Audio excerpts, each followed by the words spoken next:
I'm standing here with Tim Draper, and tell me the name of the group that you're with. We are with Treasures in Utah. No, we're very Treasures in Utah? Yeah. Okay. We are very well-rounded. We do everything from hunting after ghost towns to Spanish explorations in this area, Indian stuff. So we like to do all the above when it comes to history. Okay.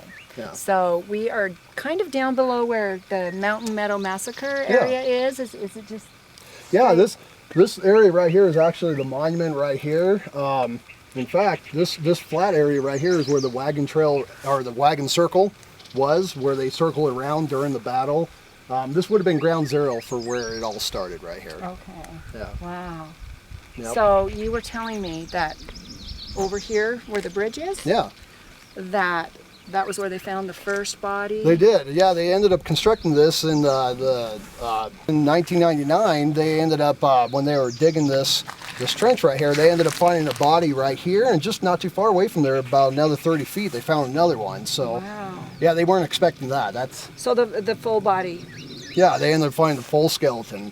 On my own research about it, I heard that they just buried the bodies about 2 feet where they had fallen, and animals had come and taken most of them away. Yeah. There was coyotes, there was wolves that came over, and they would dig them up. Like you said, they weren't that far in the ground. They would dig them up, and they would even drag them on, down the road and stuff like that. So the monument, right over here. Uh-huh.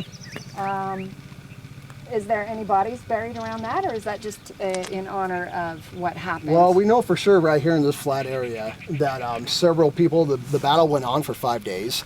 Really? Yeah, during that 5 days, there were people sporadically killed, I guess you can say, from gunfire and stuff like that. So during that time, it even talks about when they made their circle right there with the wagons, when people were dying, their friends, their family, and stuff like that, they would bury them in that circle. That circle was their stronghold. Okay. That's where they felt safe, and when people were killed, they would bury them right there. So that area right there is definitely a big grave site.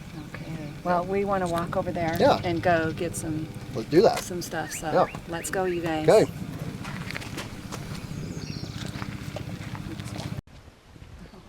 Right down here by the river too. This would have been the original stream that came through here that everybody used for drinking water. And, There's a lot of energy here. Yeah. There is. I've been here at nighttime. There's a couple times we've been here doing our research. We don't want a lot of people to know what we're doing sometimes. Right. So we'll come here at nighttime, and I felt the presence here. Yeah. Just want to be really reverent. Yeah.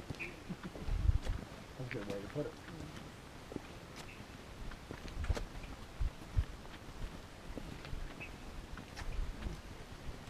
Yeah, that monument there has been torn down and Did you hear that? rebuilt. What's that?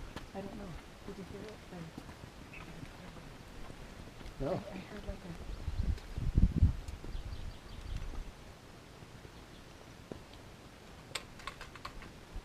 a... So there was a missionary who was one of the last people to stay in Arkansas, and a few weeks before they received word that he had been murdered by his then wife's former husband, who had helped in kicking them out. And so his name was? Last name was Pratt, and I do not remember the first name. Okay.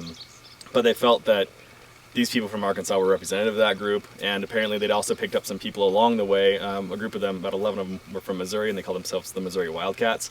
And they'd been overheard saying in Salt Lake a few weeks prior that they had the gun that shot the guts out of old Joe Smith back in Illinois. No. And Which so would have been really there's a touching lot situation. of right, especially right around that time. So there was a lot of resentment towards these people coming in, and they'd already heard word of who they were before they got And down. they were afraid that they may come in and try and wreak havoc here as well. Where they ran here to be safe and settled. Yeah. And these people are coming through, so that Yeah. would raise a lot of emotion. Yeah, it you would've. can understand. Especially the smaller outposts like this, where you're not. It's a funny big how community. people's words are very powerful Yeah. and strong, and that's why words we say that's spelling. Now, Yeah. Right? Be careful what you That's where it say. comes from. Absolutely. according to the Books. LDS story, they were also saying that same thing that he was talking about this is the gun that killed Thank you, Joseph Brandon. Smith. Thank you, Brandon. This is the gun that killed Joseph Smith. Yes.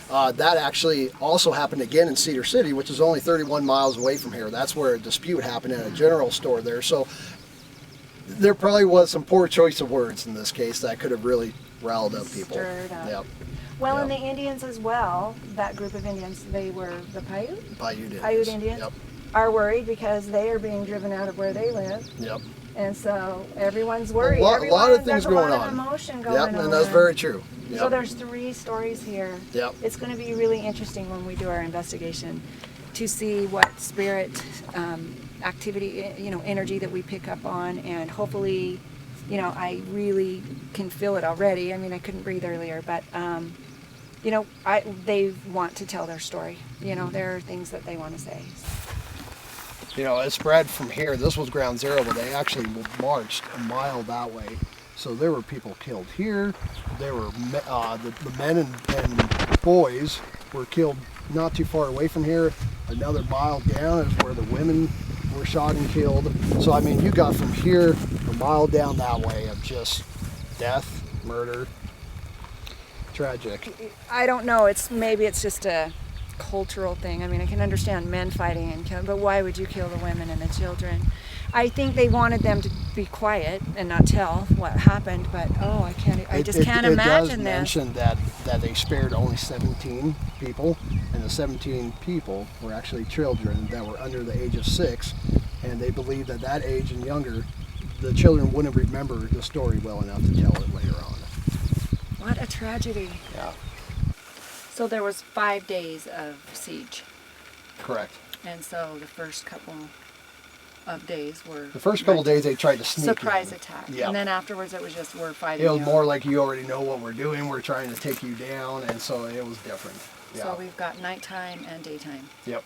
Well, I also had heard that they had said if you will surrender and come out, you will be safe and we'll let you go. And so they all just wouldn't that be during the day, and they just packed up their stuff and walked with, Yeah. and maybe that's when they went over this direction and the women were killed. and Yeah, the that was kids. at the time when John D. Lee came in with the white flag, and he said, hey, if you guys surrender, I promise you we'll take you back to Cedar City, and we'll sort this whole thing out. We'll talk about it. There won't be any more fighting. That would have been during the day, and that was shortly after when everybody marched to their death, I guess you could Yeah. say. Yeah. Probably the time when the women were killed over that way. Yep. And so for us to be hearing the residual help, I would be screaming for help, going, we surrender. Don't shoot us. Yep. Yep. Okay, that's very interesting. It's just right now at this time, the energy is completely different than when we walked down here Really? before. It's so much lighter, so I think it's the time of day. Yeah. It brings on And that makes sense. the different energies. yeah. So I believe a little bit later when it gets dark, we'll feel that heavy kind of spirit energy of this is a time when it was very intense. Yep. So And if you ask me, if you can just even picture it back then too, these attacks that were happening sporadically through those 5 days, I'm sure they didn't sleep. They probably didn't eat. They were scared. They didn't know what was going to happen. So yeah, I couldn't even imagine what it felt like. no, Yeah. that would be Yeah. intense energies. This is where the women and children heard the gunshots because the men were shot first. This is where they heard the gunshots. Did they bring the women and children out first? Yeah. They separated them, and then they heard the men being killed, the men and the Exactly. boys. And they started running I'm for those sure hills. that's why they started screaming for help and why we have caught some of those sounds. And we're starting to get rain again. Great. Uh-oh. So it was right here, Yep. There's a Okay. monument right there. and that's Yep. kind of where. Were they massacred here after the men? Yes, it happened after the men. When they heard the gunshots, they started spreading out more and heading for the hills. And they did have some of the pioneers with them at the time. So the pioneers went running after them, shooting whoever they could. They had to chase after them, and yeah, Wow. yeah. That's just sad.